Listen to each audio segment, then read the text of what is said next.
நாம் யாரும் கண்களை மூடி இருக்கிற இடங்களிலே நாம் ஜெபிக்க போகிறோம். கொஞ்ச நேரம் உள்ளத்தின் ஆழத்திலிருந்து நம்ம எல்லா நினைவுகளையும் எல்லா சிந்தனைகளையும் ஒரு புறமாய் தேவனுக்கு திருப்பும்படியாய் நாம் இந்த நாளில கொஞ்ச நேரம் உள்ளத்தின் ஆழத்திலிருந்து நாம் ஜெபிக்க போகிறோம். எங்கே 1-2 பேரை நாமத்தினாலே கூடி இருக்கிறீர்களோ மத்தியிலே இருக்கிறேன் என்று சொன்னவர் இந்த நாளில இந்த நேரத்துல நம்மோடு கூட பரிசுத்த ஆவியாகிய தெய்வம் நம்மோடு கூட அசைவாடும்படியாய் இந்த நேரத்தில் உள்ளத்தின் ஆழத்திலிருந்து நாம் துதிக்க துதிக்க துதிக்க இந்த இடத்துல ஒரு தெய்வீக வல்லமை இறங்கி வரும்படியாய் நாம் ஆராதிக்க நம்முடைய தேவனை உயர்த்த உயர்த்த உயர்த்த இந்த நாளில் இருக்கிற எல்லா தடைகளையும் என் தேவன் உடை தெரியும்படியாய் தடைகளை நீக்கி போடுகிறவர் உங்களுக்கு முன்பாக கடந்து போகிறார் என்ற வார்த்தையின்படி கூட நாம் கொஞ்ச நேரம் உள்ளத்தின் ஆழத்திலிருந்து நம்முடைய ஆவி ஆத்மா சரீரத்தை ஒரு விசையாய் கழுவி புதுப்பிக்கும்படியாய் நம்மளை கழுவி சுத்திகரிக்கும்படியாய் நம் நினைவுகளை கழுவி சுத்திகரிக்கும்படியாய் நம் பரிசுத்த ஆவியானவர் ஆளுகைக்குள்ளே நம்மளை முழுவதுமாய் ஒப்பு கொடுக்கும்படியா இருக்கிற இடங்களில இருக்கிற இடத்துல உள்ளத்தின் ஆழத்திலிருந்து நாம் ஜெபிக்க போகிறோம். கொஞ்ச நேரம் வாய்க்களை விரிவாய் திறந்து கர்த்தாவே காலையிலிருந்து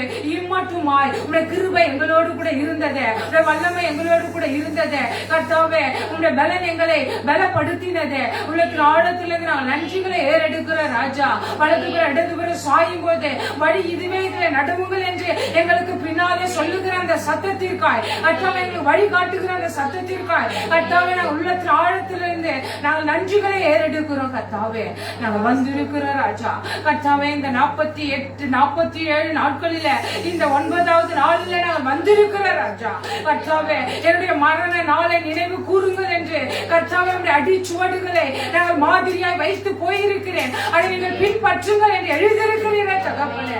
கர்த்தாவே, இந்த மரண நாளில நினைவு கூறும்படியா இந்த 2 நாட்களில நாங்கள் நினைவு கூறும்படியா சமூகத்தில் வந்திருக்கிறாயா, உடைய சமூகத்தில் வந்திருக்கிற தகப்பனே, ஒரு விஷயங்களை பரிசுத்தப்படுத்துவீராக, ஒரு விஷயங்களை பரிசுத்தப்படுத்துவீராக ராஜா. எங்களை பரிசுத்தப்படுத்துங்க, எங்களை பரிசுத்தப்படுத்துங்க, எங்களை பரிசுத்தப்படுத்துங்க ராஜா. ஆத்துமா சரீரத்தை ஒரு விஷயம் கழுவி சுத்திகரிக்கும்படியா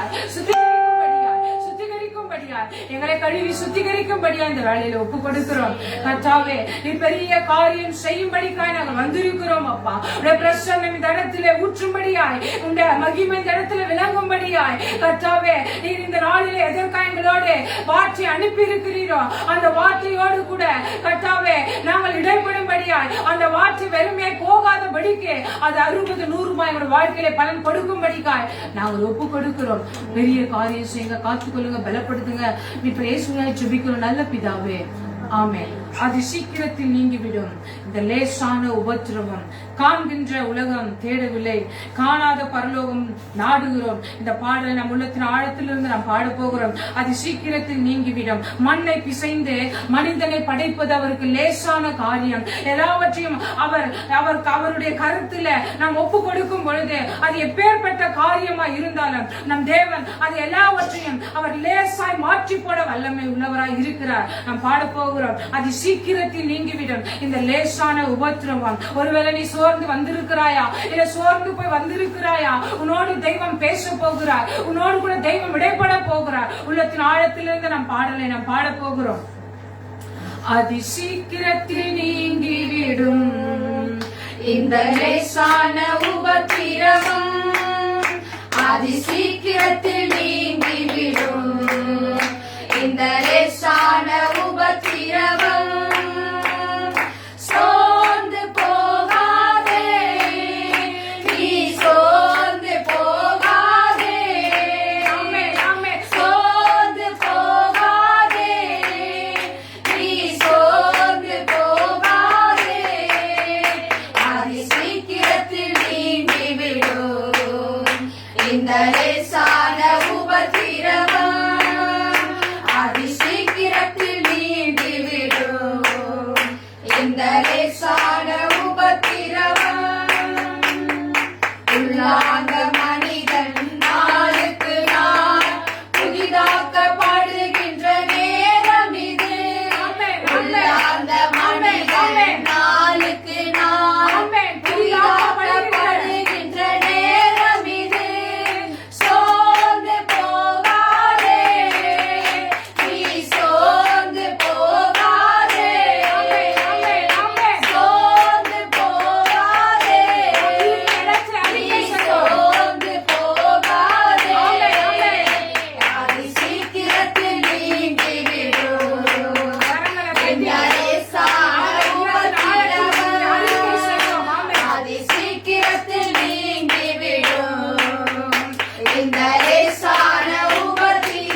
சீக்கிரத்தில் நீங்கிவிடும் இந்த லேசான உபத்திரவம்.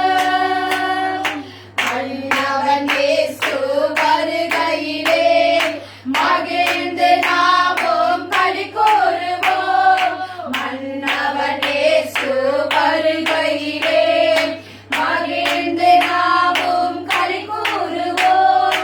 சோர்ந்து போகாதே, நீ சோர்ந்து போகாதே, சோர்ந்து போகாதே, நீ சோர்ந்து போகாதே.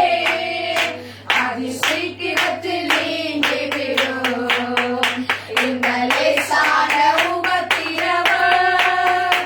அதி சீக்கிரத்தில் நீங்கிவிடும் இந்த லேசான உபத்திரவம். மகிமையின் தேவ ஆவிதமே மன்னான நமக்குள் வாழ்கின்றார். மகிமையின் தேவ ஆவிதமே மன்னான நமக்குள் வாழ்கின்றார். சோர்ந்து போகாதே, சோர்ந்து போகாதே, சோர்ந்து போகாதே, நீ சோர்ந்து போகாதே. அதி சீக்கிரத்தில் நீங்கிவிடும் இந்த லேசான உபத்திரவம். அதி சீக்கிரத்தில் நீங்கிவிடும் இந்த லேசான உபத்திரவம். ஆமென். ஆமென். ஆண்டவர் ஆளுகை செய்கின்றார். அனைத்து உயிர்களே பாடுங்கள், மகிழ்வுடனே கர்த்தருக்கு ஆராதனை செய்யுங்கள், ஆனந்த சத்தத்தோட அவர் சந்நிதி முன் வாருங்கள் என்று இந்த பாடலை நாம் மறுபடியும் பாட போகிறோம். ஆண்டவர் ஆளுகை செய்கின்றார். ஆண்டவர் ஆளுகை செய்கின்றார். அனைத்து உயிர்களே பாடுங்கள், ஆண்டவர் ஆளுகை செய்கின்றார். கரங்களை தட்டி அனைத்து உயிர்களே பாடுங்கள், மகிழ்வுடனே கர்த்தருக்கு ஆராதனை செய்யுங்கள், ஆனந்த சத்தத்தோடே திருமுன் வாருங்கள், ஆனந்த சத்தத்தோடே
ஒரு கண்களை மூடி இருக்கிற இடத்துல அந்த நம்பத்தக்க தெய்வம் உள்ளவருக்கு நான் நம்பிக்கையாய் வாழ்ந்து கொண்டிருக்கிறோமா?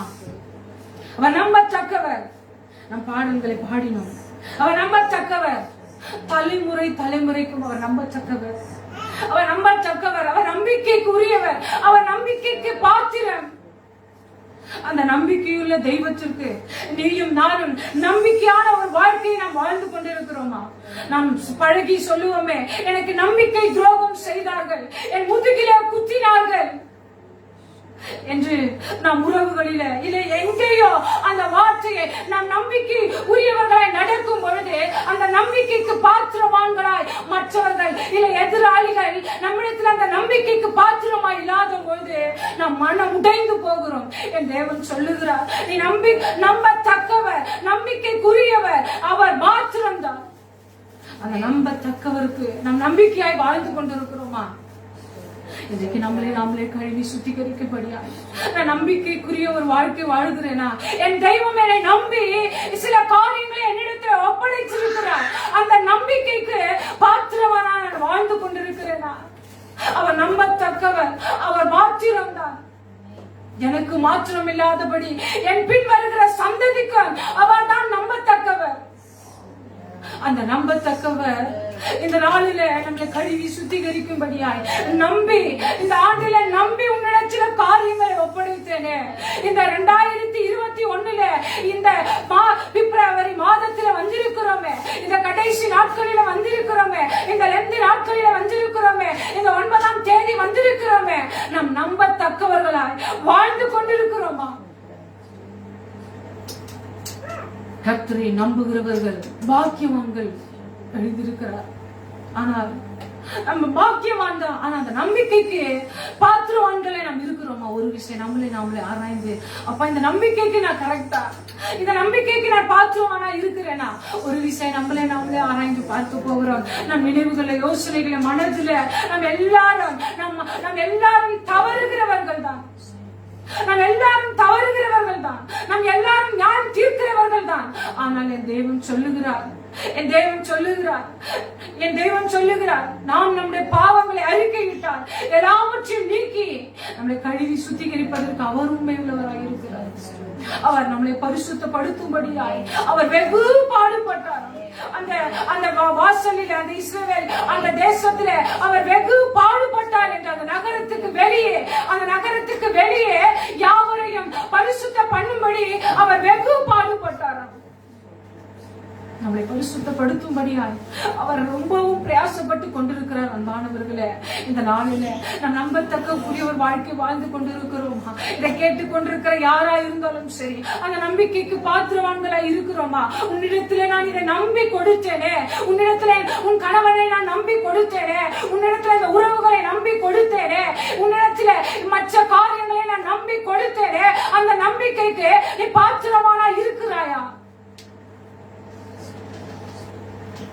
இந்த நாள்ல கழுவி சுத்திகரிங்க ராஜா.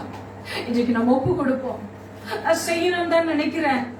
ஆனாலும் எனக்குள்ள இருக்கிற அந்த சிந்தனை மண்டலத்துல நடக்கிற போராட்டம் என்னை மேற்கொண்டு விடுகிறது. இந்த நாளில நம்ம அறிக்கை செய்வோமா? அந்த நாளில நம்ம அறிக்கை செய்வோமா? பெரியோர் முதல் சிறியோர் வரை கல்லை கீழே போட்டார்கள் என்று எழுதியிருக்கிறபடி அப்பா, இந்த நாளிலிருந்து அந்த நம்பிக்கைக்கு பாத்திரமானாய் நான் நடந்து கொள்வேன் என்று நம்ம அறிக்கை செய்வோமா? ஆவிக்குரிய வாழ்க்கையில தாங்க நான் சொல்றேன், என் தெய்வத்துக்கு தாங்க நான் சொல்றேன், மற்றவர்களுக்கு அல்ல. அவர்களோடு மற்றவர்களுக்கான உலக மனிதர்களோடு நான் சொல்லவில்லை. கர்த்தராகிய இயேசு கிறிஸ்து உனக்கு வழி இல்லாத போது வழியை கொடுத்தாரே, உனக்கு வழியே இல்லாத சூழலை வழியை உண்டாக்கினாரே, அவருக்கு நான் நம்பத்தக்க என்னை அவர் நம்பி என்னோடு கூட அவர் இடைப்பட்டு கொண்டிருக்கிறாரா? ஒரு விஷயம் நம்ம கழுவி சுத்திகரிக்கும் என கழுவி சுத்திகரிங்க ராஜா, என கழுவி சுத்திகரிங்க ராஜா, என கழுவி சுத்திகரிங்க தகப்பனே. ஆதாமே நீ எங்க இருக்கிறாய்?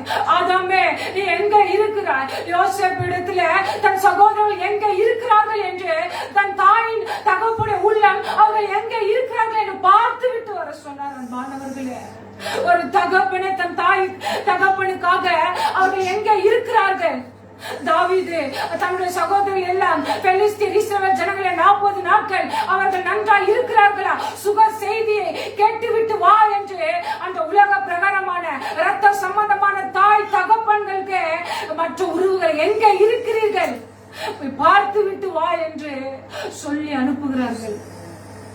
அன்பானவர்களே, நீ எங்கே இருக்கிறாய்? நீ நம்பிக்கைக்குரியவன் பாத்திரமானாய். நான் உன்னை அழைத்திருக்க. நீ எங்கே இருக்கிறாய்? நீ எங்கே இருக்கிறாய்? அந்த நம்பிக்கைக்கு பாத்திரமானாய் நீ நடந்து கொண்டிருக்கிறாயா? நீ எங்கே இருக்கிறாய்? ஆதாமே, நீ எங்கே இருக்கிறாய்? இந்த நாளில அந்த கழுவி சுத்திகரிக்கும்படியா, என்னுடைய சிந்தனை மண்டலத்தை கழுவி சுத்திகரிக்கும்படியா, அந்த சிந்தனை மண்டலத்துக்குள்ள இருக்கிறவற்றை கழுவி சுத்திகரிக்கும்படியா, மீன் கேட்டால் பாம்பை அருள்வாருண்டோ, கல் தின்ன கொடுக்கும் பெற்றோருண்டோ. மீன் கேட்டால் பாம்பை அருள்வாருண்டோ, கல் தின்ன கொடுக்கும் பெற்றோருண்டோ. பொல்லாத கூட செய்திடா நாற்பீதானாலம் அருள்வா, பொல்லாத கூட செய்திடா நாற்பீதானாலம் அருள்வார். ஆம் தகப்பனே, ஆம் தகப்பனே, உலக பிரகாரமான தாய் தகப்பனே, மீன் கேட்டால் பாம்பை கொடுப்பார்களோ, நாம் அப்பத்தை கேட்டால் அவர்கள் நமக்கு கல்லை கொடுப்பார்களோ? நம்முடைய தகப்பன் எவ்வளவாய் நம்மளை நேசிக்கிறவராய் இருக்கிறார்.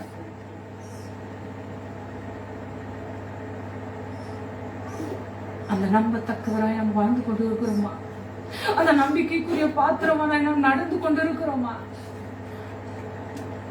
என் வீட்டில் மோசே எங்கும் உண்மை உள்ளவன் என்று சொல்லி என் தேவன் மோசேயை முச்செடி நடுவிலே மோசேயை அழைத்தார். என் அன்பானவர்களே, உண்மை உள்ளவன் என்று சொல்லி யோசேப்பை என் தேவன் சிறையிருப்பில் இருக்கும் பொழுது அவனை அழைத்தார். என் அன்பானவர்களே,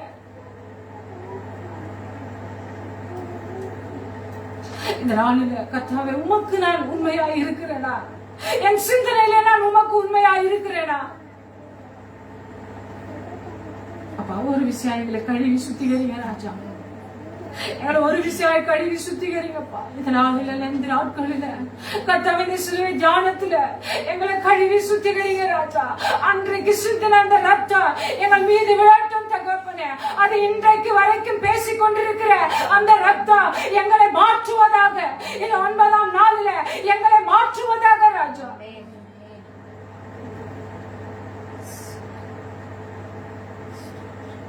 கர்த்தாவே, மீதமுள்ள நேரத்தில் எங்களோடு கூட இடைப்படுங்க ராஜா. பேசுங்கப்பா.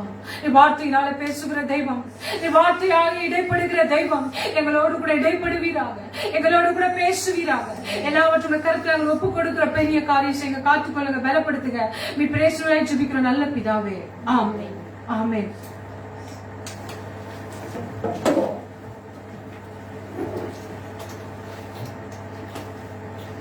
சிந்தனைகளை சிறைப்படுத்துவது எப்படி என்று கடந்த 8 நாட்களை நாம் சிந்தித்துக் கொண்டு வருகிறோம். சிந்தனைகளை சிறைப்படுத்துவது எப்படி என்று 7-8 நாட்கள் நாம் கடந்து தேவனுடைய வார்த்தையை நாம் பார்த்துக் கொண்டு வருகிறோம். இந்த நாளில கூட 2 கொரிந்தியர் 10ஆம் அதிகாரம் 4-5 வசனங்களை நாம் படிக்க கேட்க போகிறோம். 2 கொரிந்தியர் 10ஆம் அதிகாரம் 4-5 வசனங்களை நாம் படிக்க போகிறோம். எங்களுடைய பேராயுதங்கள் மாம்சத்துக்கு ஏற்றவர்களாய் இராமல், எங்களுடைய போர் ஆயுதங்கள், பேர் ஆயுதங்கள் அல்ல, எங்களுடைய போர் ஆயுதங்கள் மாம்சத்துக்கு ஏற்றவர்களாய் இராமல் அரண்களை நிர்மூலமாக்குகிறதற்கு தேவ பலமுள்ளவர்களாய் இருக்கிறது. அவைகளால் நாங்கள் தர்க்கங்களையும் தேவனை அறிகிற அறிவுக்கு விரோதமாய் எழும்புகிற எல்லா மேட்டிமைகளையும் நிர்மூலமாக்கி எந்த எண்ணத்தையும் கிறிஸ்துவுக்கு கீழ்ப்படிய சிறைப்படுத்தப்படுகிறவர்களாய் இருக்கிறோம். கிறிஸ்துவுக்குள் கீழ்ப்படிய சிறைப்படுத்துகிறவர்களாய் இருக்கிறோம். அன்பானவர்களே, பவுல் எழுதுகிறார், எந்த எண்ணத்தையும் கிறிஸ்துவுக்குள்ள கீழ்ப்படிய சிறைப்படுத்துகிறவர்களாய் நாங்கள் இருக்கிறோம் என்று. அன்பானவர்களே, பவுல் எழுதுகிறார், நாங்கள் அரண்களை நிர்மூலமாக்கத்தக்கதாக தேவனை அறிகிற அறிவுக்கு விரோதமாய் எழும்புகிற. அன்பானவர்களே, நன்றாய் இங்கே சிந்தித்து பாருங்கள். என் தேவனை அறிகிற அறிவுக்கு விரோதமாய் மற்றவர்கள் எழும்பும் போது, என் தேவனை நான் அறிய அறிய அறிய அவர்கள் எனக்கு விரோதமாய் எழும்ப எழும்ப எழும்ப என் பவுல் எழுதுகிறார், எல்லா வேற்றுமைகளையும் நிர்மூலமாக்குவேன். அன்பானவர்களே, உள்ளத்தின் ஆழத்திலிருந்து ஒருவேளை ஆவிக்குரிய வாழ்க்கையில நீ போக போக போக உன்னுடைய சிந்தனை மண்டலம் எப்படியா இருக்கிறது? தேவனை அறிகிற அறிவுக்கு விரோதமாய் ஒரு கூட்டம் எழும்புகிறது. அன்பானவர்களே, ஒருவேளை அந்த கூட்டத்தை பார்த்து நீயும் நானும் மனமடிவாய் நின்று விட்டால் என் தேவன் உன்னிடத்திலே பொறுப்புகளை கொடுக்க முடியாது. என் தேவனுக்கு நீ உகந்த ஒரு ஊழியக்காரியாய் மாற முடியாது. அன்பானவர்களே, அப்ப இந்த சிந்தனைகளை நாம் எப்படி சிறைப்படுத்த வேண்டும்? சிந்தனை என்பது ஒரு மரத்தின் வேர் என்று இந்த நாளில் நாம் பார்க்க போகிறோம். சிந்தனை என்பது மரத்தின் வேர். வேரை யாருமே வெளியே பார்க்க முடியாது. அன்பானவர்களே, ஒருவேளை மரத்தை பார்க்கலாம், கனியை பார்க்கலாம், ஆனால் வேரை நாம் யாருமே பார்க்க முடியாது. அன்பானவர்களே, ஒருவேளை சிந்தனை என்பது கூட ஒரு வேரை போல யாருக்கும் தெரியாமல், யாருக்குமே அது வெளியில கண்ணில் புலப்படாமல் அது மறைவாய் இருக்கிற ஒரு மரத்தின் வேரை போன்றது நம்முடைய சிந்தனை. அன்பானவர்களே, மரத்திலிருந்து சகல வேலைகளையும் செய்து முடிக்கிறது. வேர் பரிசுத்தமாய் இருந்தால் மரம் முழுவதும் பரிசுத்தமாய் இருக்கும் என்று நாம் வேதத்தில் பார்க்கிறோம். அன்பானவர்களே, பிலிப்பியர் 2ஆம் அதிகாரம் 5வது வசனத்தை நாம் படிக்க போகிறோம். சிந்தனைகளை சிறைப்படுத்துவது எப்படி? பிலிப்பியர் 2ஆம் அதிகாரம் 5வது வசனத்தை நாம் படிக்க கேட்போம். கிறிஸ்து இயேசுவில் இருந்த சிந்தையே உங்களிலும் இருக்க கடவுது. ஆம் அன்பானவர்களே, கிறிஸ்து இயேசுவுக்குள் இருந்த சிந்தனையே உங்களுக்குள் இருக்க கடவுது. அன்பானவர்களே, இதை நாம் ஜெபத்தோடு இந்த நாளை இந்த தியானத்துக்குள்ள நாம் போகிறோம். கிறிஸ்து இயேசுவுக்குள் இருந்த சிந்தனையே உனக்கும் எனக்கு இருக்க வேண்டும் என்று வேதத்தில் எழுதி வைத்திருக்கிறார்கள். நீதிமொழிகள் 23ஆம் அதிகாரம் 7வது வசனத்தை நாம் படிக்க கேட்போம். நீதிமொழிகள் 23 7வது வசனத்தை நாம் படிக்க கேட்போம். அவன் இருதயத்தின் நினைவு எப்படியோ அவன் இருதயத்தின் நினைவு எப்படியோ அப்படியே அவன் இருக்கிறான். நேற்று தினத்தில பார்த்தோம், அகத்தின் அழகு முகத்தில தெரியும், இருதயத்தின் நிறைவினால் வாய் பேசும் என்று நேற்று தினத்தில ஒரு சில காரியங்களை பார்த்தோம். இந்த நாளில நீதிமொழிகளில நாம் பார்க்கிறோம், அவன் இருதயத்தின் நினைவு எப்படியோ அப்படியே அவன் இருக்கிறான். உன்னுடைய சிந்தனை எப்படியோ உன் வாழ்க்கை அப்படியே இருக்கிறது. உன்னுடைய சிந்தனை போராட்டங்கள் எப்படியோ அப்படியே நீ எடுத்து வைக்கிற ஒவ்வொரு அடியும் இருக்கிறது. அவன் இருதயத்தின் நினைவு எப்படியோ அப்படியே அவன் இருக்கிறான். அன்பானவர்களே, உலக வாழ்க்கையில சிந்தனைகளும் எண்ணங்களும் மிக மிக முக்கியமானவர்களாக இருக்கிறது.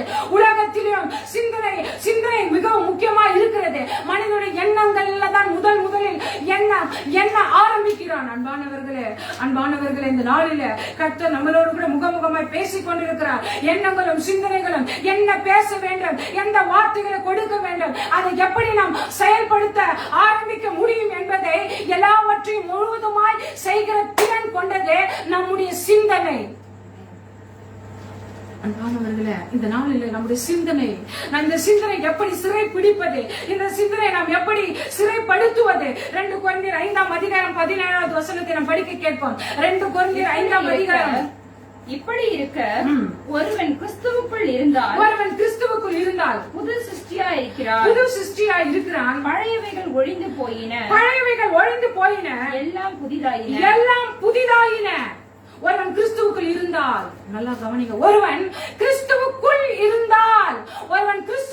இருந்தால் அவன் புது சிருஷ்டியா இருக்கிறான். அன்பானவர்களே, பழையவைகள் எல்லாம் ஒழிந்து போகின, அவன் எல்லாம் புதிதாகின என்று பவுல் எழுதுகிறார். அன்பானவர்களே, இந்த நாளில ரோமர் 12ஆம் அதிகாரம் 2வது வசனத்தை நாம் படிக்க போகிறோம். சிந்தனைகளை எப்படி சிறைப்படுத்த முடியும்? ரோமர் 12ஆம் அதிகாரம் 2வது வசனத்தை நாம் படிக்க. இந்த பிரபஞ்சத்திற்கு இந்த உலகத்திற்கு ஒத்த வேஷம் தெரியாமல் தேவனுடைய நன்மையும்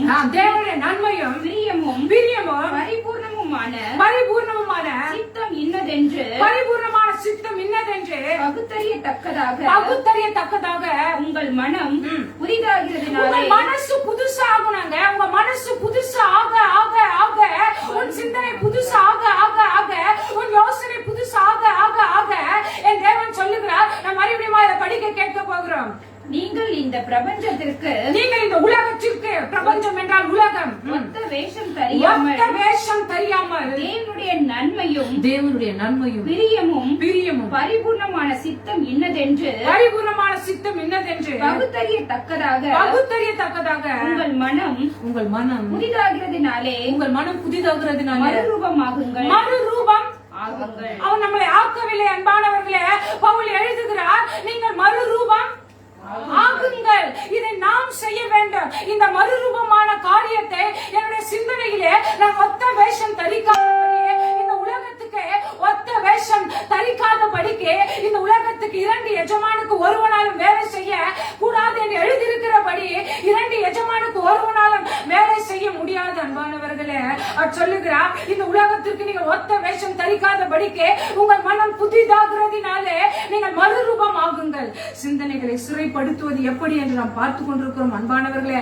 நேற்று தினத்தில் 2 கொரிந்தியர் 4ஆம் அதிகாரம் 8-9 வசனங்களை நாம் வாசிக்க கேட்க போகிறோம். 2 கொரிந்தியர் 4ஆம் அதிகாரம் 8-9 வசனங்களை நாம் படிக்க கேட்க போகிறோம். நேற்று தினத்தில் பார்த்த வசனத்தை, நாங்கள் எப்பக்கத்திலும் நெருக்கப்பட்டு ஒடுங்கி போகிறதில்லை, கலக்கம் அடைந்து மனம் முறிவடைகிறதில்லை, துன்பப்படுத்தப்பட்டு கைவிடப்படுகிறதில்லை, கீழே தள்ளப்பட்டு மடிந்து போகிறதில்லை. எங்களை கீழே தள்ளுகிறார்கள், நாங்கள் கீழே விழுவோமா என்று மற்றவர்கள் எங்களை பார்க்கிறார்கள். நாங்கள் கீழே தள்ளப்பட்டு மடிந்து போகிறதில்லை என்று பவுல் எழுதுகிறார் அன்பானவர்களே. நாங்கள் தீயையும் தண்ணீரையும் கடந்து வந்தோம். மனுஷர்கள் எங்கள் தலையின் மீது ஏறி போனார்கள், ஆனால் என் கர்த்தரோ எங்களை செழிப்பான இடத்திலே கொண்டு வந்து விட்டார் என்று நேற்று தினத்தில் பார்த்தோம் அன்பானவர்களே. இந்த நாளிலே கூட நாம் கீழே விழுவோமா? பிசாசு நம்மை பார்த்து கொண்டிருக்கிறான் அன்பானவர்களே. அதி சீக்கிரமா இருக்கிறது என்று சொல்லி அவன் அதி வேகமாய் செயல்பட்டு கொண்டிருக்கிறான் அன்பானவர்களே. பிசாசு நம்மை கீழே விழ தள்ளும்படியாய் நாம் எந்த இடத்துல விழுவோம் என்று, ஒருவேளை கிச்சன்ல இருக்கலாம், பெட்ரூம்ல இருக்கலாம், ஒருவேளை நீ எந்த இடத்துல இருந்தாலும், ஒருவேளை உன் சிந்தனை மண்டலத்தில் இவர்கள் கீழே விழுவார்களா, இவர்கள் எப்பொழுது நாம் கீழே தள்ள வகை பார்க்க நமக்குரிய இடத்துல இவர்களை கொண்டு போய் சேர்க்க பிசாசு அதி வேகமாய் செயல்பட்டு கொண்டிருக்கிறான் அன்பானவர்களே. இன்றைக்கு உன் சிந்தனையோடு கூட நீ எப்படி நீ வாழ்ந்து கொண்டிருக்கிறாய்? இந்த நாளில நாம் பார்க்க போகிறோம் அன்பானவர்களே. இந்த 9ஆம் நாளில நாம் பார்க்க வேண்டிய வார்த்தை ஏவுதல். ஏவுதல் என்றால் என்ன? ஏவுதல் எங்கே நடக்கும்? ஏவுதல் சிந்தனையில நடக்குமா, இல்ல ஏவுதல் சரீரத்தில நடக்குமா, இல்ல ஏவுதல் மற்றவர்கள் செய்வார்களா, இல்ல ஏவுதல் என்றால் என்ன என்பதை இந்த நாளில பார்க்க போகிறோம் அன்பானவர்களே. ஏவுதல் என்றால் ஒரு மனிதனுக்கு விரோதமாக ஒரு மனிதன் ஏவுதல் செய்வது என்றால் பில்லி சூனியங்களை செய்வது ஏவுதல். ஒரு புறத்தில் இது இருக்கட்டும், மற்றவர்கள் அசுத்த ஆவிகளை ஏவி பில்லி சூனியம் செய்வினை மந்திரங்கள் போன்றவைகள் இந்த ஏவுதலுக்குள்ளாய் அடங்கும் அன்பானவர்களே. இந்த ஏவுதலை இன்றைக்கு நாம் பார்க்க போகிறோம். இந்த ஏவுதல் முதலாவது எங்கே நடக்கும் என்றால் நம்முடைய சிந்தனையில முதலாவது நடக்கும். இந்த ஏவுதல் முதலாவது எங்கே நடக்கும் என்றால் நம்முடைய சிந்தனை மண்டலத்தில முதலாவது, இரண்டாவது நம்முடைய மனசாட்சியில இரண்டாவது, மற்றது மூன்றாவது காரியம் ஆவியானவரோடு உள்ள ஐக்கியம் ஏற்படும் உள்ள இடத்தில். நன்றாய் பாருங்கள், இந்த ஏவுதல் எங்கே நடக்குமா? முதலாவது உயிர் அல்லது ஜீவன், அது ரெண்டுமே இருதய சம்பந்தப்பட்டதில் இருக்கிறது. இரண்டாவது மனசாட்சி எங்கே இருக்கிறதோ அங்கே ஏவுதல் இருக்குமா? மூன்றாவது ஆவியானவரோடு உள்ள ஐக்கியம் ஏற்படும் உள்ள இடத்தில். அன்பானவர்களே, இந்த 3 இடத்திலும் இந்த ஏவுதல் ஏற்படும் இடமாய் இருக்கிறது. இன்று நாளில் தெய்வம் நம்மளோடு கூட பேச போகிறார் அன்பானவர்களே. உங்களோடு கூட என்னோடு கூட தெய்வம் பேசிக் கொண்டிருக்கிறார் அன்பானவர்களே. இந்த ஏவுதல் எப்படி முடியும்?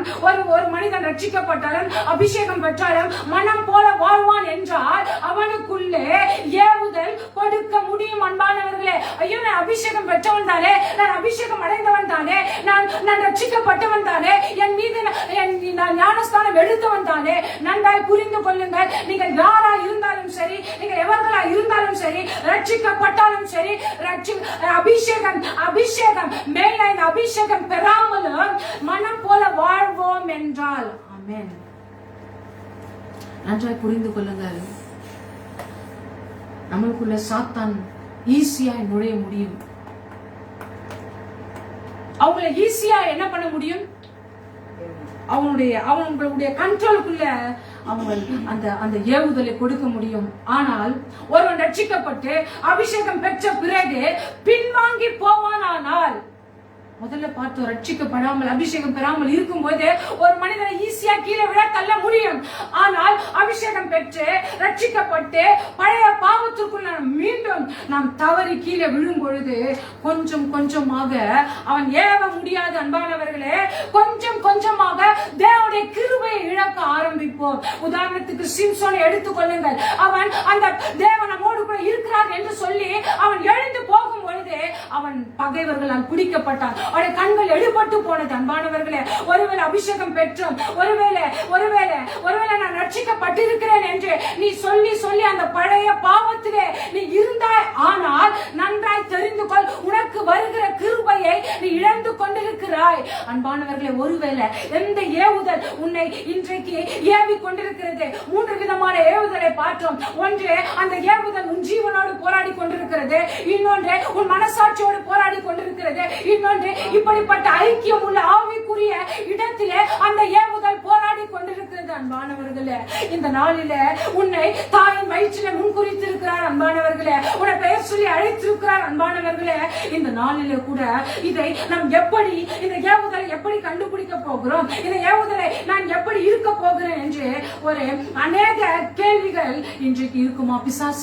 இன்றைக்கு பிசாசு பிடிக்க முடியுமா? ஒரு கிறிஸ்தவனுக்குள்ள பிசாசு பிடிக்குமா? இல்ல நம்ம தேவனை தானே ஆராதிக்கிறோம், அந்த ஆலயத்துக்கு தானே போகிறார்கள், அவர்கள் மீது எப்படி பேய் பிடிக்கிறது? இதெல்லாம் சும்மா ஏதோ கட்டு கதைகள் என்று நாம் அநேக காரியங்களை நாம் பார்த்து கொண்டிருக்கிறோம். அன்பானவர்களே, என் வேதத்துல சொல்லுகிறது, ஒரு விசுவாசி பின்மாற்றத்திலே வாழ்வான் என்றால் அவனுக்கு பிசாசு பிடிக்க வாய்ப்பே உண்டு என்று வேதத்தில் எழுதியிருக்கிறது.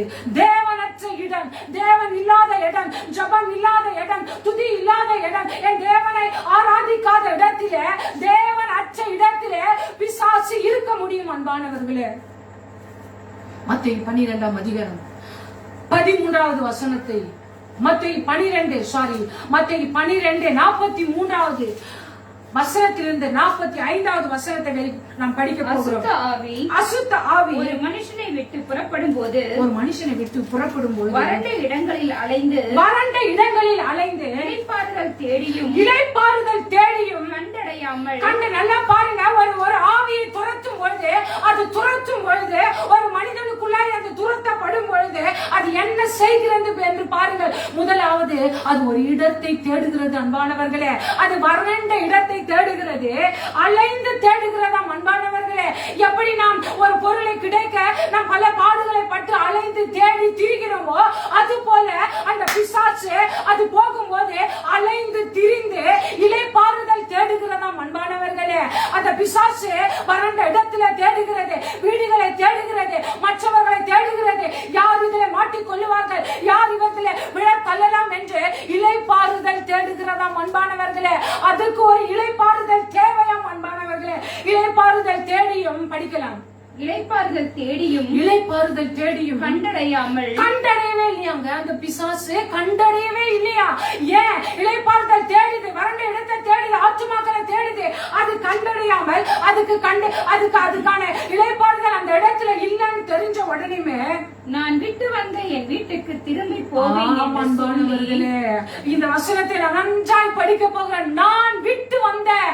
நன்றாய் கவனிங்கள். நான் எங்க விட்டு வந்தேனோ, நான் எந்த இடத்துல இருந்து போ என்று விட்டு வந்தேனோ, எந்த இடத்திலிருந்து நான் வந்தேனோ, எந்த இடத்திலிருந்து நான் உதறப்பட்டு வந்தேனோ, இது வேண்டாம் என்று நான் வந்தேனோ, அதே அந்த படிக்கலாம். நான் விட்டு வந்தேன், என் வீட்டுக்கு திரும்பி போவேன் என்று சொல்லி. நல்லா கவனிங்க, அது பேசுகிறது. நான் விட்டு வந்த இடத்திற்கே நான் திரும்பி என்ன செய்ய போகிறேன், போகிறேன் என்று சொல்லி அங்கே வந்து அந்த வீடு வெறுமையாகவும். நன்றாய் கவனிங்கள். இந்த பிசாசு போன உடனே அந்த வீட்டில என்ன காணப்படுகிறது? வெறுமை காணப்படுகிறது. அன்பானவர்களே, இது போயிட்டு திரும்பி ரிட்டர்ன் அந்த வீட்டுக்கு வருகிறது. அன்பானவர்களே, ஒருவேளை ஆவிக்குரிய கண்களில் உனக்கு தெரியாமல் இருக்கலாம். அன்பானவர்களே, நாம் வேதத்துல பார்க்கிறோம், வானம் மண்டலங்களை பொல்லாத சேனைகளோடு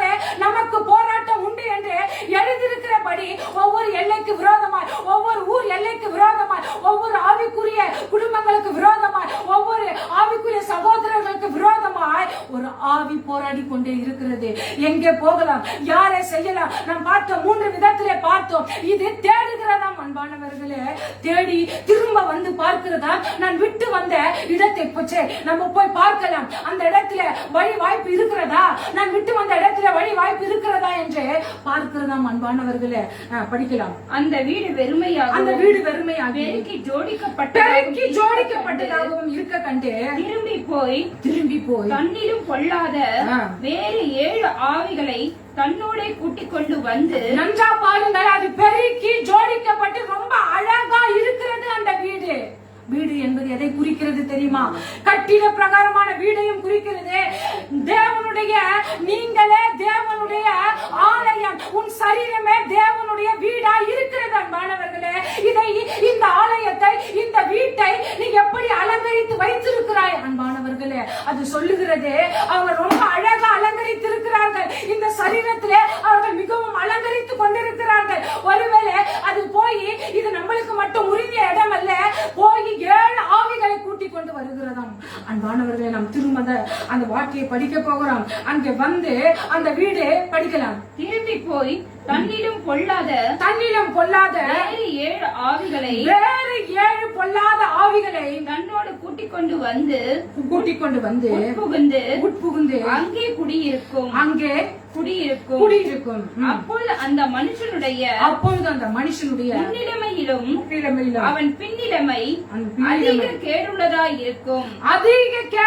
இருக்கும். முன்னிலைமையை விட பின்னிலைமை அதிக கேடுள்ளதாய் இருக்கிறது என்று அன்பானவர்களே இந்த இடத்துல நாம் பார்க்கிறோம். அன்பானவர்களே, நீங்கள் பிசாசையோ இல்ல மற்ற காரியங்களை விடுதலை பெற்றுக் கொண்டவர்கள் அதை சந்தோஷப்பட்டு நிறுத்தி விடாமல், நாம் செய்கிற தவறு இதுதான், ஒருவேளை நாம் லக்கை அடைந்து விட்டோம், ஒருவேளை ஆவிக்குரிய வாழ்க்கையில் நாம் எடுத்த காரியங்கள் எல்லாம் ஜெயமாய் முடிந்து விட்டது என்று நாம் நிறுத்தி விடாமல், ஒருவேளை உபவாசத்தையோ இல்ல ஆவிக்குரிய வாழ்க்கையோ இல்ல ஜபத்தையோ எதை நாம் தடுத்து நிறுத்துகிறோமோ இல்ல அந்த இடத்துல சந்தோஷப்பட்டு நின்று விடுகிறோமோ, அன்றைக்கு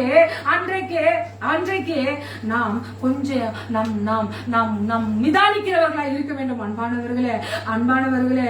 இந்த நாளில கூட கிறிஸ்துவினால நாம் நிரப்பப்பட்டு கொண்டே இருக்க வேண்டும். கிறிஸ்துவின் ஆவியின் மண்டலத்தில் நாம் நிரப்பப்பட்டு கொண்டே இருக்க வேண்டும். பரிசுத்த ஆவியினால் நாம் நிரப்பப்பட்டு கொண்டே இருக்க வேண்டும். இல்லாவிட்டால் அதிகமான அசுத்த ஆவிகள், நீ ஒன்ஸ் வந்துட்டு அதை ருசி பார்த்துட்டு நீ உன்னுடைய இருதயத்தை வெறுமையா விடும் பொழுது, உன்னை அலங்கரிக்கும் பொழுது, உன்னுடைய சரீரத்தை நீ கேடான காரியங்களுக்கு ஒப்பு கொடுக்கும் பொழுது, உன் முன்னிலைமையை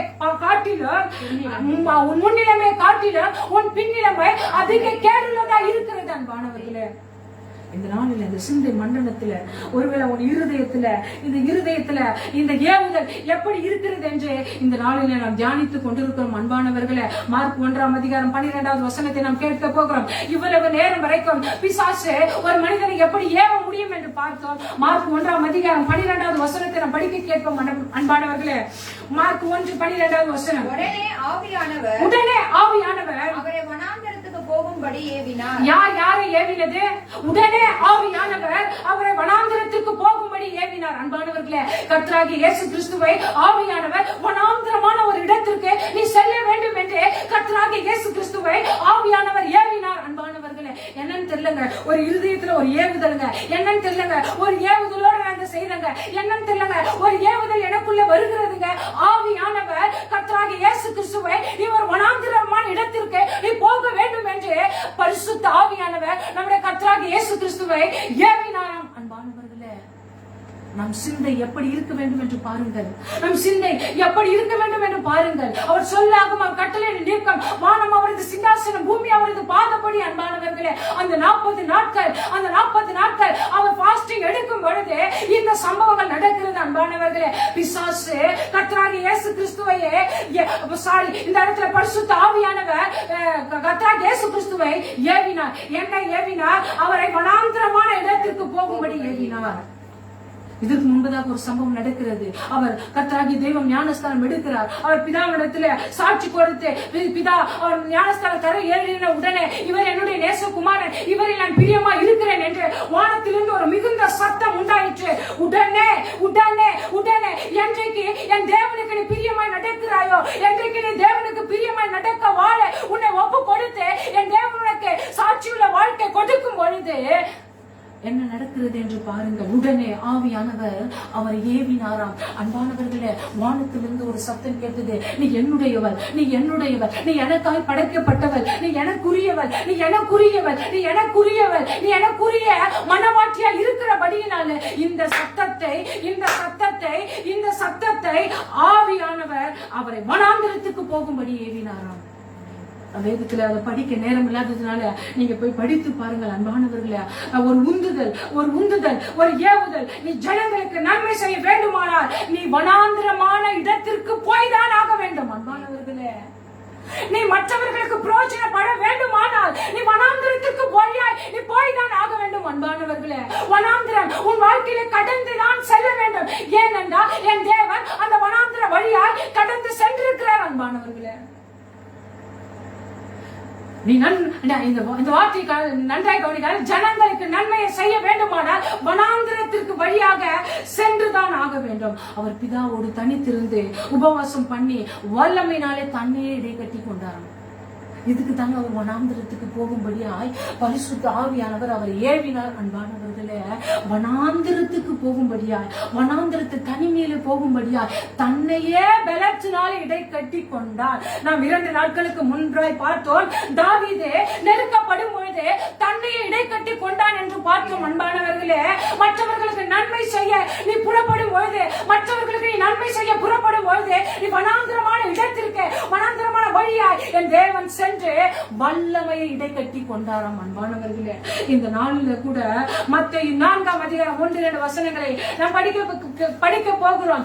ஆவியானவர் கர்த்தராகிய இயேசு கிறிஸ்துவை எப்படி ஏவினார்? பிதா, குமாரன், பரிசுத்த ஆவியானவர் இந்த 3 பேரும் கர்த்தராகிய இயேசு கிறிஸ்துவின் இடத்துல எப்படி இடைப்படுகிறார்கள், இவர்கள் எப்படி செயல்படுகிறார்கள் என்று பாருங்கள். மத்தேயு 4ஆம் அதிகாரம் 1-2. அப்பொழுது இயேசு பிசாசினால் சோதிக்கப்படுவதற்கு ஆவியானவராலே வனாந்திரத்திற்கு கொண்டு போகப்பட்டார். வனாந்திரத்திற்கு ஆவியானவராலே கொண்டு போகப்பட்டார். அவர் இரவும் பகலும் 40 நாள் உபவாசம் இருந்த பின்பு அவருக்கு பசி உண்டாயிற்று.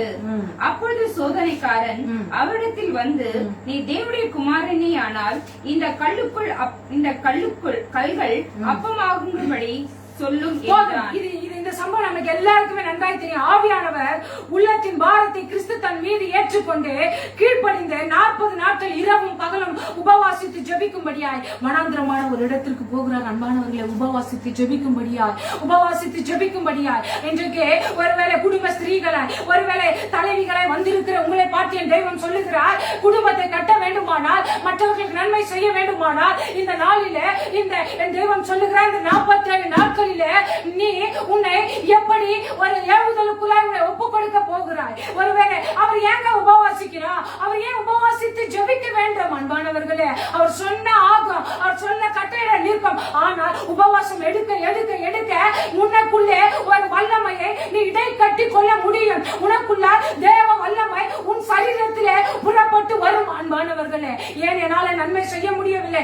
ஏனென்றால் அந்த வல்லமை நீ தனியாக அவரோடு கூட உட்காரவில்லை, நீ தனியாக என் தேவனோடு கூட பேசவில்லை, தனியாக அவரும் நீயுமாய் வனாந்திரமான தனித்து சற்றே போகும்படி என் தேவன் அநேக இடத்திலே அவர் தனியே சற்று வனாந்திரமான இடத்திற்கு தனியே சென்றார். அன்பானவர்களே, இன்றைக்கு நீ எப்படி தனியா இருக்கிறாய்? ஒருவேளை நீ தனியா இருக்கும் பொழுது நீ உன் சிந்தனையில் யாரோடு பேசிக் கொண்டிருக்கிறாய்? நீ தனியா இருக்கும் பொழுது பரிசுத்த ஆவியானவர் உன் இருதயத்தை ஏவுகிறாரா? ஒருவேளை நீ எங்க இருந்தாலும், நீ என்ன செய்து கொண்டிருந்தாலும் உன் சிந்தனை மண்டலத்திலே யார் ஆட்கொண்டிருக்கிறார்கள்? அன்பானவர்களே, உபவாசம் எடுக்கும் பொழுது உன்னையே நீ பலத்தினால் இடை கட்ட முடியும். அன்பானவர்களே, இந்த நாளில கூட தெய்வம் நம்மோடு கூட பேசிக் கொண்டிருக்கிறார். ரோமர் 8ஆம் அதிகாரம் 14வது வசனத்தை நாம் கேட்க போகிறோம். ரோமர் 8:14.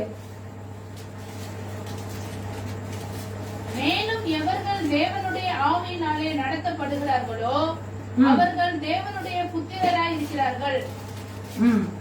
அந்தபடி எவர்கள் தேவனுடைய ஆவியால் நடத்தப்படுகிறார்களோ அவர்கள் தேவனுடைய புத்திரராய் இருக்கிறார்கள்.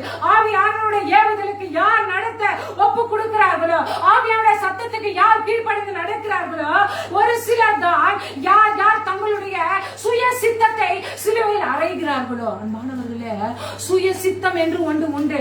இந்த சுய சித்தத்தை யார் சிலுவையில் அறைகிறார்களோ அவர்களைத்தான் ஆவியானவரால் நடத்த முடியும். அன்பான இன்றைக்கு நல்லா புரிந்து கொள்ளுங்கள். ஏன் என்னை நடத்த முடியவில்லை, ஏன் என்னால் காரியங்களை செய்ய முடியவில்லை? அவர் சொல்லுகிறார், சுய சித்தம் என்று மனிதனுக்கு ஒன்று உண்டு அன்பானவர்களே. சுய சித்தம் எனக்கு ஒன்று உண்டு, என் சுய புத்தி. அதனால தான் நீதிமொழிகளை சொல்லுகிறார், உன் சுய புத்தியின் மேல் சாராமல், உன் சுய புத்தியின் மேல் சாராமல் நீ கர்த்தருடைய வார்த்தையின்படி நடக்க வேண்டும் என்று நீதிமொழிகள் எழுதியிருக்கிறது அன்பானவர்களே. சுய சித்தத்தை சிலுவையில் அறைய நீ என்றைக்கு ஒப்பு கொடுக்கிறாயோ, உன்னுடைய சுயம் சாகடிக்க என்றைக்கு அந்த சிலுவையில் அறையப்பட ஒப்பு கொடுக்கிறாயோ, அன்றைக்கு தான் ஆவியானவரால் உன்னை நடத்த முடியும் அன்பானவர்களே. எவர்கள் தேவனுடைய ஆவியினால் நடத்தப்படுகிறார்களோ, யார் தேவனுடைய ஆவியினால் நடத்தப்படுகிறார்களோ, யாருக்குள்ள சுயம் இல்லையோ, யாருக்குள்ள சுயமாய் எண்ணங்கள் இல்லையோ, யாருக்குள்ள சுய யோசனைகள் இல்லையோ, அவர்களால் மாத்திரம்தான் ஆவியானவரால் நடத்த முடியும் அன்பானவர்களே. அவர்கள் தேவனுடைய புத்திரராய் இருக்கிறார்கள். வேதம் அழகா எழுதியிருக்கிறது அன்பானவர்களே. அப்பொழுதுதான் நீ என்னுடைய பிள்ளை, அப்பொழுதுதான் நான் உன்னுடைய தகப்பன் என்று இந்த இடத்துல அவர்கள் தேவனுடைய புத்திரராய் இருக்கிறார்கள். சங்கீதம் 32:8 நாம் படிக்க கேட்க போகிறோம். சங்கீதம் 32:8, பரிசுத்த ஆவியானவர் உன்னை எப்படி ஏவி கொண்டிருக்கிறார் அன்பானவர்களே. பரிசுத்த ஆவியானவருக்கு எப்படி கீழ்ப்படித்துக் கொண்டிருக்கிறார், உன்னை யார் ஏவி கொண்டிருக்கிறார்கள்? சங்கீதம் 32:8 நாம் படிக்க கேட்போம். நான் உனக்கு போதித்து நீ நடக்க வேண்டிய வழியை உனக்கு காட்டுவேன். நல்ல கவனிங்கள். லிட்டரலா இது ஒரு தனிப்பட்ட ஒரு மனிதனை குறிக்கிறது. நீ உனக்கு அன்பானவர்களே, நான் உனக்கு போதித்து நீ நடக்க வேண்டிய வழியை நான் யாருக்கு காட்டுவேன்? யாருக்கு காட்டுவேன்? நான் யாருக்கு காட்டுவேன்? லிட்டரலா ஒரு மனிதனை குறிக்கிறது. என் கணவர் போகிற வழியிலே நான் போக முடியாது அன்பானவர்களே. என் சகோதரிகள் போகிற வழியிலே என்னால் போக முடியாது அன்பானவர்களே. என் வேதம் சொல்லுகிறது, நான் உனக்கு போதித்து நீ நடக்க வேண்டிய வழியை உனக்கு காட்டுவேன். உன் மேல் என் கண்ணை வைத்து உனக்கு நான் ஆலோசனை சொல்லுவேன் மகளே. எல்லாரும் போகிறார்களே, அவர் சொல்லுகிறார், உலகத்தில் அநேக வாசல்கள் உண்டு, அநேகர் அந்த விசாலமான வழியில போக முடியும். என்னுடைய வழியோ குறுகலான வழி, அது இடுக்கமான வழி. அவர்களை பார்த்து அவர்களை போல நீ மாற வேண்டும் என்றால் அந்த நேரான வழியில நீ வர முடியாது அன்பானவர்களே. நான் உனக்கு போதித்து நீ நடக்க வேண்டிய வழியை உனக்கு காட்டுவேன். நன்றாய் தெரிந்து கொள்ளுங்கள், உனக்கு தான் காட்டுவேன். நீ மட்டும்தான் எனக்கு வேணும். அவர்கள் யாரும் என் சத்தத்திலே அவர்கள் யாரும் பரிசுத்த ஆவியான சத்தத்துக்கு செவி கொடுக்கவில்லை. நீ எனக்குரியவள், நீ என்னுடையவள், நான் உன்னை மற்ற ஜனங்களை விட்டு பிரித்து எடுத்திருக்கிறேன். எவ்வளவு வைராக்கியம் பாராட்டுகிறார்கள். எல்லாரையும் அவர் அழைக்கவில்லை. நான் தெரிந்து கொள்ளப்பட்டவர்கள் சிலர், அநேகர் வருவார்கள், அநேகர் போவார்கள். ஆனால் என் தேவன் சொல்லுகிறார், நான் தெரிந்து கொள்ளப்பட்டவர் சிலர். உன்னை யார் ஏவி கொண்டிருக்கிறார்கள், அந்த ஏவுதல் உனக்கு எப்படி இருக்கிறது என்பதை இந்த நாளில் நீ கண்டுபிடிக்க வேண்டும் அன்பானவர்களே. அருமையான ஒரு ஊமையை சொன்னார் இயேசு கிறிஸ்து. யோவான் 3:8 நாம் படிக்க கேட்போம். யோவான் 3:8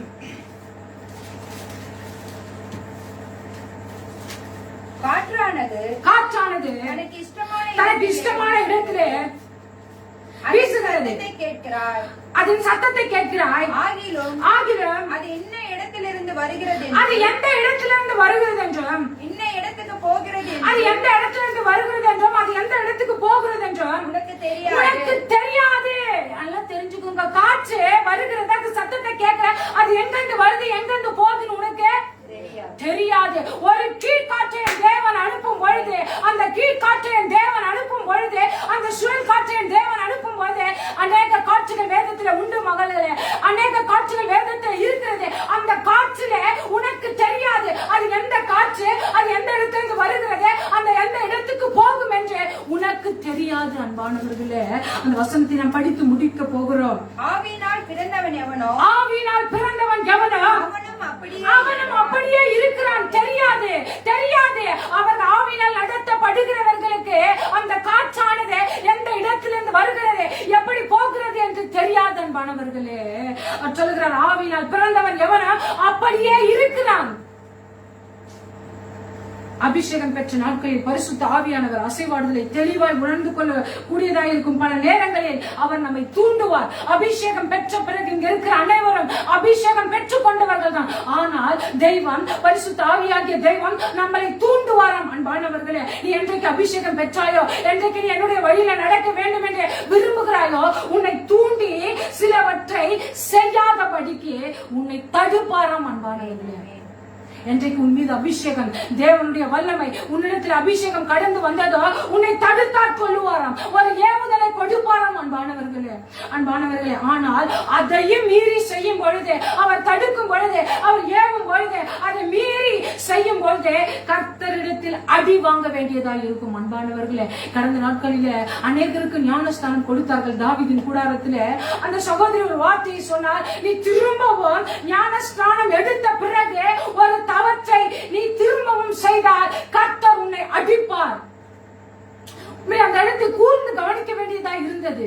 ஏன்னா நம்ம அநேகருக்கு ஞானஸ்தானம் கொடுத்திருக்கிறதை பார்த்திருக்கிறோம். அந்த சகோதரி சொல்லுகிறார், எப்படி ஒரு 100 பேருக்கு மேலாக அங்க நின்று கொண்டிருக்கிறார்கள். இப்படி எந்த ஒரு மைக்கும் எந்த ஒரு ஆடம்பரமும் இல்லை. அந்த மகள் சொல்லுகிறார், நீ திரும்ப செய்த பாவத்தை திரும்ப நீ செய்தாயானால் ஞானஸ்நானம் எடுப்பதற்கு முன்பு வரைக்கும் நீ செய்யலாம். ஆனால் என்றைக்கு ஞானஸ்நானம் எடுத்து ஆவியானுடைய சத்தத்துக்கு கீழ்ப்படிந்து ஞானஸ்தானம் பெற்று நீ வரும்பொழுது அந்த தவறை நீ செய்யும் போது கர்த்தர் உன்னை அடிப்பார் என்று அந்த சகோதரி திட்டம் தெளிவுமாய் சொன்னார்கள். அன்பானவர்களே, இன்றைக்கு கூட அபிஷேகம் பெற்றுக்கொண்டு அந்த ஏவுதலை, அந்த உணர்த்துதலை புறக்கணிக்கும் போது, அசட்டை பண்ணும் போது கர்த்தர் நம்மை அடிக்கிறவராய் இருக்கிறார்.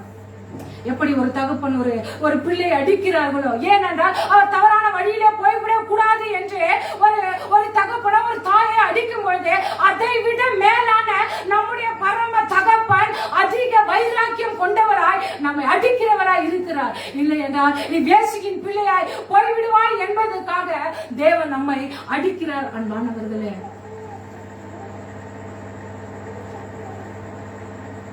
நியாயாதிபதிகள் 13வது அதிகாரம் 25வது வசனத்தை நாம் படிக்க கேட்போம்.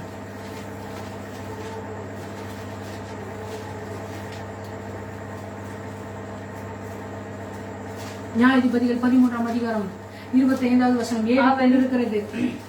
அவன் சோராவுக்கும் எஸ்தாவுக்கும் நடுவில் உள்ள தானின் பாளையத்தில் இருக்கையில் கர்த்தருடைய ஆவியானவர் அவனை ஏவ துவக்கினார். சிம்சோனை கர்த்தருடைய ஆவியானவர் பெலிஸ்தருக்கு விரோதமாக ஏவ துவக்கினார். அன்பானவர்களே, படிங்க. அவ்வளவுதான். கீழே வசனம்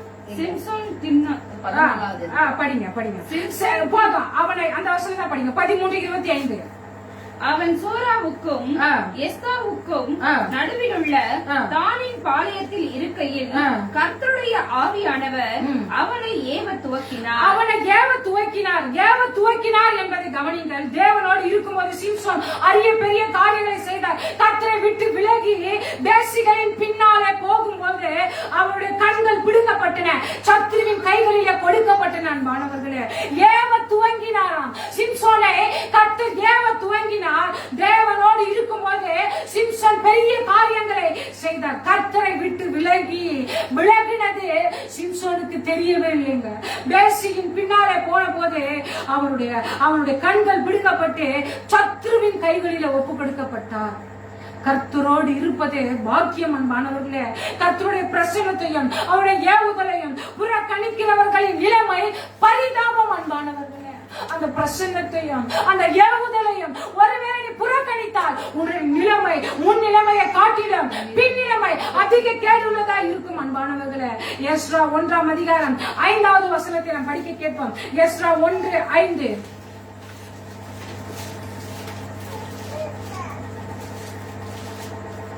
அப்பொழுது எருசலேமில் உள்ள கர்த்தருடைய ஆலயத்தை கட்டுகிறதற்கு போகும்படி யூதா பென்யமீன் வம்சங்களின் தலைவரும் ஆசாரியரும் லேவியரும் அன்றி எவர்கள் ஆவியை தேவன் ஏவினாரோ. நல்லா கவனிங்க. எல்லாருமே ஆலயத்தை கட்டுறதுக்கு வராங்க.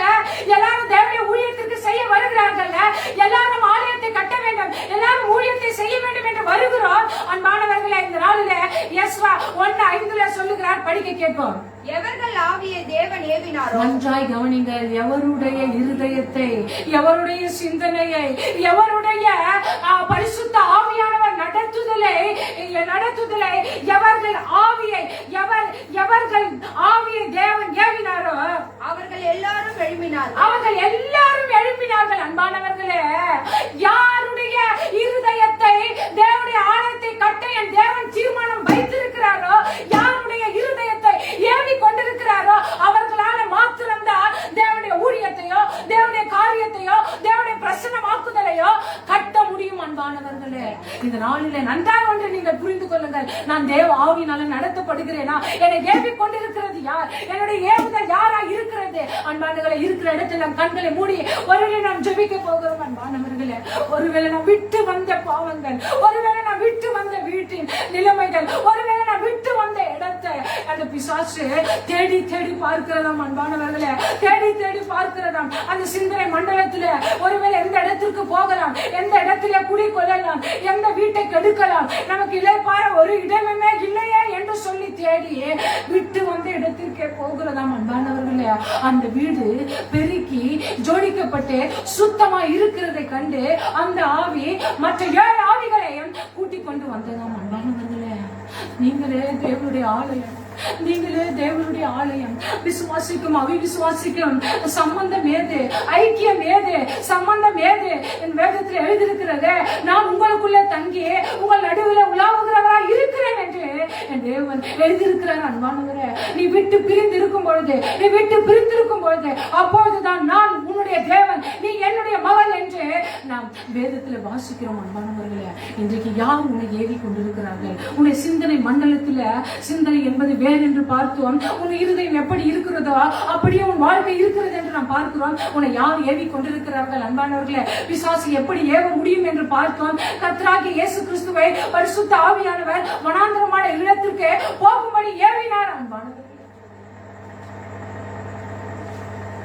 இன்றைக்கு யார் என்னை ஏவி கொண்டிருக்கிறார்கள்? இன்றைக்கு என் சிந்தனையில யாரோடு கூட நான் போராடி கொண்டிருக்கிறேன்? என் சிந்தனை மண்டலத்துல நான் யாரோடு கூட போராடி கொண்டிருக்கிறேன்? எனக்கு ஏவுதலை கொடுக்கிறது யார்? ஒருவேளை அந்த ஆவியானுடைய அனுபவம் இல்லை என்றால் இன்றைக்கு நீ உன்னை ஒப்புக்கொடு மகளே. எனக்கு தெரியலையே என்னிடத்துல யார் போராடி கொண்டிருக்கிறார்கள் என்பது என் சிந்தனை மண்டலத்துக்கு புரியவில்லையே.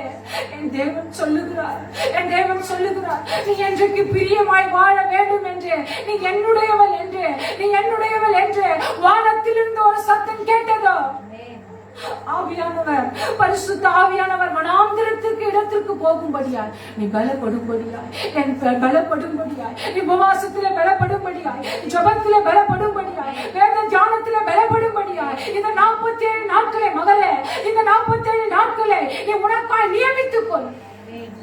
புத்தி உள்ள ஸ்திரீ தன்னையே இடை கட்டி கொள்ளுகிறாள். அன்பானவர்களே, வேதத்துல பார்க்கிற நீதிமொழிகள் கடைசி அதிகாரத்துல புத்தியுள்ள ஸ்திரீ தன் வீட்டை கட்டுகிறாள், புத்தி இல்லாதவளோ தன் கைகளில் இடித்து போடுகிறாள். அவள் தன்னையே இடை கட்டி கொள்ளுகிறாள். அன்பானவர்களே, தன்னையே இடை கட்டி கொள்ளுகிறாள். அன்பானவர்களே, இதனால் இல்ல நம்மளே தாவீது சொல்லுகிறான், நெருக்கப்படும் பொழுது, ஒடுக்கப்படும் பொழுது தாவீது தன்னையே தேற்றிக் கொண்டான். அன்பானவர்களே, தன்னையே தேற்றிக் கொள்ளுகிற அனுபவம் உனக்கு இருக்கிறதா? இல்லை, உன்னையே நீ பலத்தினால எடை கட்டிக் கொள்ளுகிற பரிசுத்த ஆவியானுடைய உந்துதல்ல, ஏவுதலில நீ நடக்க போகிறாயா? இந்த 9ஆம் நாளில தெய்வம் நம்மளோடு கூட முகமுகமாய் பேசிக் கொண்டிருக்கிறார். அன்பானவர்களே, இன்றைக்கு நீ யாருடைய ஏவுதலில நடக்கிறாய்? நீ யாருடைய ஏவுதலில இருக்கிறாய்? பரிசுத்த ஆவியான உறவுக்குள்ள நீ இருக்கிறாயா? அன்பானவர்களே, கர்த்தருக்காய் சிம்சோன் பெரிய காரியங்களை செய்தான். ஒரு தாடை எலும்பை வைத்து அத்தனை 1000 ஜனங்களை குவித்தான். அன்பானவர்களே, அந்த மதகின் வாசலை பிடுங்கி தன் ஷோல்டர்ல வைத்து போனானாம். எத்தனை பெரிய காரியங்கள் தெரியுமா? அப்படிப்பட்ட சிம்சோன் கேலி கிண்டலாய் மாறி போகிறான். அன்பானவர்களே, கேலி மற்றவர்கள் கேலி செய்கிறார்களா? நன்றாய் புரிந்து கொள். மற்றவர்கள் கிண்டல் செய்கிறபடியான ஒரு வாழ்க்கை நீ எந்த ஏவுதலில நடந்து கொண்டிருக்கிறாய்? இந்த நாளில தெய்வம் உன்னோடு கூட பேசிக் கொண்டிருக்கிறாய். நீ எந்த ஏவுதலில இடைப்பட்டுக் கொண்டிருக்கிறாய்? கர்த்தாவே, ஒப்பு கொடுக்கிற ராஜா, எங்களை ஒப்பு கொடுக்கிறோம். பெரிய காரியம் செய்யுங்க, பெரிய காரியம் செய்யுங்க தகப்பனே. எல்லாவற்றும் கருத்துல அவங்க ஒப்பு கொடுக்கிறோம். இப்ப இயேசுவின் வழியா ஜெபிக்கிற நல்ல பிதாவே, ஆமென். நம்ம ஒரு சில ஜெப குறிப்புகளுக்காக நாம் ஜெபிக்க போகிறோம். நம்ம ஒரு சில ஜெப குறிப்புகளுக்காக நாம் ஜெபிக்க போகிறோம். இந்த நாளில பார்த்த சத்தியத்தின்படி யாராவது ஒருவர் நம்ம இருக்கிற அத்தனை பேரையும் ஒப்பு கொடுத்து ஜெபிக்க போகிறோம். அனைவரையும் ஒப்பு கொடுத்து ஜெபிக்க போகிறோம். யாராவது ஒரு பேர் இந்த கேட்ட சத்தியத்தின்படி ஒப்பு கொடுத்து விட்டு வருகிற மார்ச் மாதம் நடக்கிற 6, 7ஆம் தேதியில இருவர் கூடி இருப்பது நலம் என்று எழுதியிருக்கிறபடி, இருவர் கூடி இருப்பது நலம் என்ற அந்த தேவனுடைய மனுஷனுடைய வார்த்தைக்காய் அந்த நாளில் ஒரு பெரிய திட்டம் பரலோகத்தில் வாசல் திறக்கப்படும்படியாய், நன்மையான ஈவுகள் பரலோகத்தில் இருந்து அந்த நாளில் வரும்படியாய் நம்ம மத்தியில் இருக்கிற யாராவது ஒருவர் நாம் ஜெபிக்க போகிறோம்.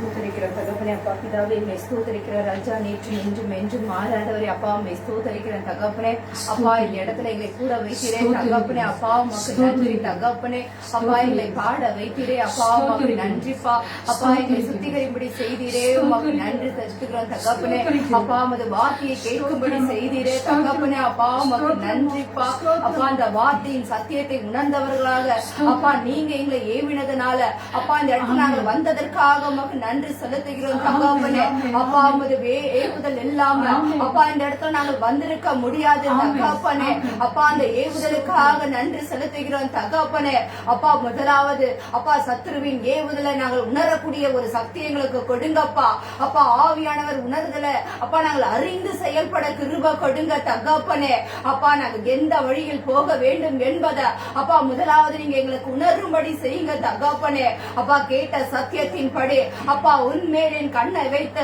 நான் உனக்கு ஆலோசனை சொல்லுவேன் என்ற வார்த்தையின்படி அப்பா நீங்க எங்களை நடத்தி கொண்டு இருப்பதற்காக அப்பா உமக்கு நன்றி செலுத்துகிறோம் தகப்பனே அப்பா. இதை ஆன்லைன்ல பார்த்து கொண்டிருக்கிற ஒவ்வொருவருக்கும் ஒரு ஏவுதலை கொடுங்க தகப்பனே அப்பா. ஒரு ஏவுதலின் மூலம் அப்பா அவங்களை வழி நடத்துங்க ராஜா அப்பா. அப்படியாக நீங்க செய்ய போவதற்காக அப்பா உமக்கு நன்றி தகப்பனே அப்பா. வழி இதுவே அப்பா என்பதை நாங்கள் அறிந்து கொள்ள அப்பா நீங்க கிருபை கொடுங்கப்பா அப்பா. சிம்சோனை போல அப்பா நாங்கள் சத்துருவின் கிரியைகளை அப்பா நடப்பிக்காம தேவனுடைய ஆவியை உணரும்படியாக அப்பா எங்களுக்கு ஒரு கிருபையை கொடுங்க தகப்பனே அப்பா. சிம்சோனை போல மனம் மாறாமல் அப்பா உம்முடைய பிள்ளைகளாக இறுதி வரைக்கும் நல்ல போராட்டத்தை போராட கிருபை கொடுங்க தகப்பனே. உலகத்தை நீங்க ஜெயித்தீங்க தகப்பனே, அதே போல நாங்களும் உலகத்தை ஜெயிக்கக்கூடியவர்களாக வாழ கிருபை கொடுங்க தகப்பனே அப்பா. இங்க வந்திருக்கிற ஒவ்வொருவரையும் அப்பா ஒவ்வொருவரையும் பேர் பேராக நீங்க ஆசீர்வதிங்கப்பா அப்பா. ஒவ்வொருவரையும் ஒப்பு கொடுக்கிற தகப்பனே தேவனுடைய ஆவியை உணரும்படியாக, தேவனுடைய சுத்தத்தை உணரும்படியாக, தேவனுடைய வழியை உணரும்படியாக ஒரு ஏவுதலை கொடுங்க தகப்பனே அப்பா. ஒரு ஏவுதலை கொடுங்க தகப்பனே. இடுக்கமான வழியில அப்பா உட்பிரவேசிக்கிறவர்களாக நாங்கள் இருக்க கிருபை கொடுங்கப்பா. விசாலமான வழிகளை எங்களுக்கு வேண்டாம் தகப்பனே அப்பா. ஆடம்பரமான வழிகளை எங்களுக்கு வேண்டாம்ப்பா அப்பா. இடுக்கமான வழியில அப்பா நாங்கள் நடக்கும்படி எங்களுடைய ஆவியை ஏவுங்கப்பா, எங்க சிந்தனையை ஏவுங்கப்பா, எங்க சரீரத்தை ஏவுங்கப்பா அப்பா, எங்க இருதயத்தை ஏவுங்கப்பா அப்பா. எங்களுடைய அவயங்கள் ஒவ்வொன்றையும் நீங்க ஏவுங்கப்பா.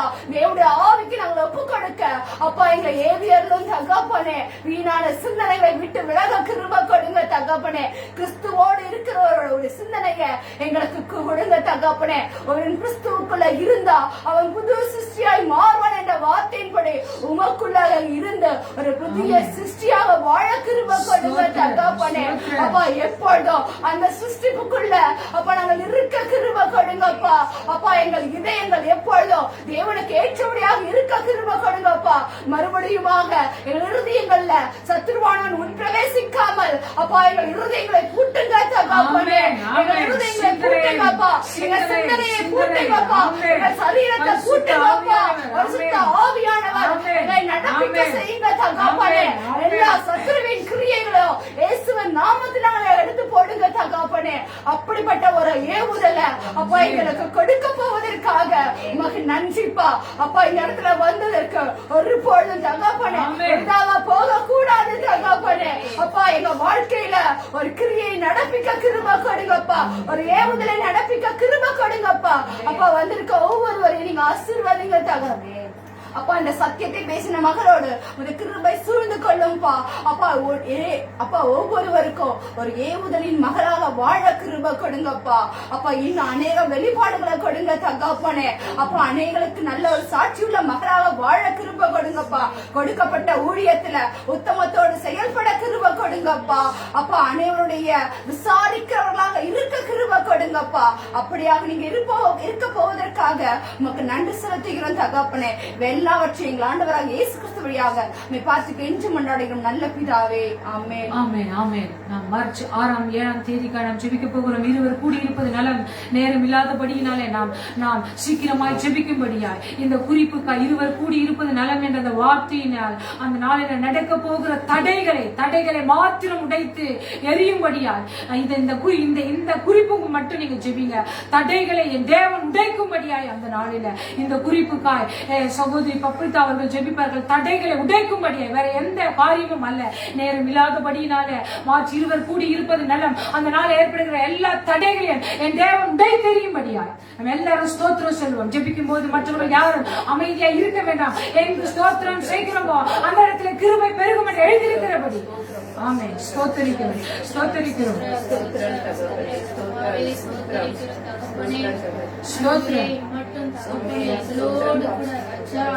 ஆண்டவரே இந்த கிருபைக்காக நன்றி ராஜா. இருப்பது நல்லதல்ல, உண்டாக்கின கர்த்தராய் இருக்கிறதற்காய்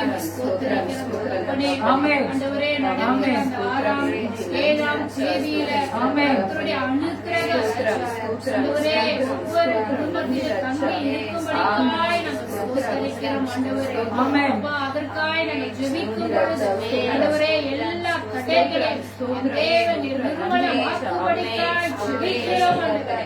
ஹல்லேலூயா. சகரியா 9:11 படி ராஜா.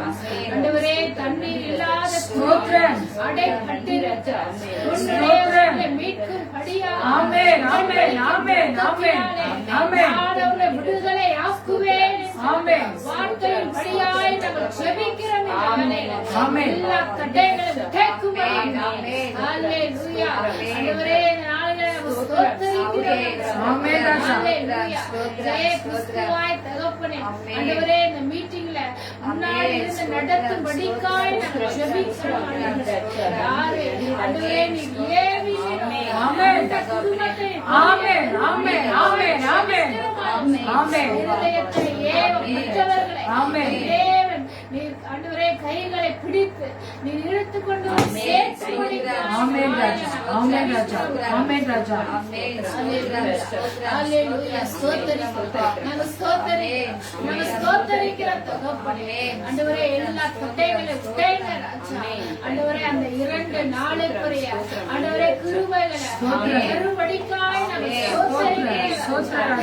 இந்த 2 நாளுக்குரிய ஆண்டவரே சகலவித பலத்தையும் தேவன் அந்த நாளிலே கொடுக்கும்படிக்காய் ஆவியான ஒத்தாசை அந்த நாளிலே நீர் அனுப்பும்படிக்காய் நாங்கள் ஜெபிக்கிறோம் ஆண்டவரே. ஹல்லேலூயா. ஸ்தோத்திரிக்கிறோம் ஆண்டவரே. இன்னும் அதிகமாய் தகப்பனே ஆண்டவரே அப்பா அதற்கு தேவையான எல்லா தேவைகளையும் அந்த நாளிலே சந்திக்கப்படும்படிக்காய் ஜெபிக்கிறோம் ஆண்டவரே. எல்லா பண தேவைகளையும் எல்லா பொருள் தேவைகளையும் தகப்பனே இயற்கை சீற்றத்தை தகப்பனே என் தேவன் மாற்றி அமைத்து தரும்படிக்காய் நாங்கள் ஜெபிக்கிறோம் ஆண்டவரே. ஹல்லேலூயா. ஸ்தோத்திரிக்கிறோம் ஆண்டவரே. போகிற ஒவ்வொரு வாகனத்தையும் என் தேவனுடைய கரத்துல நாங்கள் ஒப்புக் கொடுக்கிறோம். எந்த காரியங்களும் தடையா இல்லாதபடிக்கு ராஜா அந்த நாளில ஒரு பெரிய ஒரு மாற்றுதல் ஆண்டவரே, பெரிய ஒரு எழுப்புதல் ராஜா. ஹல்லேலூயா. ஆண்டவரே ஒவ்வொருவருக்குள்ளாய் இருக்கிற ஒவ்வொரு ஆவியும் என் தேவன் அந்த நாளில உயிர்ப்பிக்கும்படிக்காய் ஜெபிக்கிறோம். ஹல்லேலூயா. எல்லாவற்றையும் கரத்துல ஒப்புக் கொடுக்கிறோம். இப்ப இயேசுவின் மூலம் ஜெபிக்கிறோம் எங்கள் ஜீவனுள்ள நல்ல பிதாவே. ஆமென். நம்ம இன்னும் ஒரு குறிப்புக்காக நம்ம ஜெபிக்க போகிறோம். நம் மத்தியில நம் மாடியில நடக்கிற 2வது 4வது பிரேயர்ல வருகிற ஞாயிற்றுக்கிழமையில நடக்கிற ஆராதனையில தேவன் எவருடைய இருதயத்தை ஏவினாரோ இந்த நாளில பார்த்த சத்தியத்தின்படி கூட அந்த ஞாயிற்றுக்கிழமையில வருகிற ஞாயிற்றுக்கிழமை 6 மணிக்கு நடக்கிற ரைசிங் காட்லி ஜெனரேஷன் குடும்ப கூடுகையில தேவன் வல்லமையாய் பெரிய காரியம் செய்யும்படிக்காய் நம்ம மத்தியில் இருக்கிற பிங்கி அவர்கள் ஜெபம் பண்ணுவார்கள். அந்த மீட்டிங்ல அநேகர் கலந்து கொள்ளும்படியாய் அநேக தடைகளை தேவன் உடைக்கும்படியாய் வருகிற அந்த கூட்டத்தில் ஆத்துமக்களை கொண்டு வரும்படியாய் நாம் ஜெபிக்க போகிறோம். அந்த காரியத்திற்காக பிங்கி அவர்கள் ஜெபிப்பார்கள்.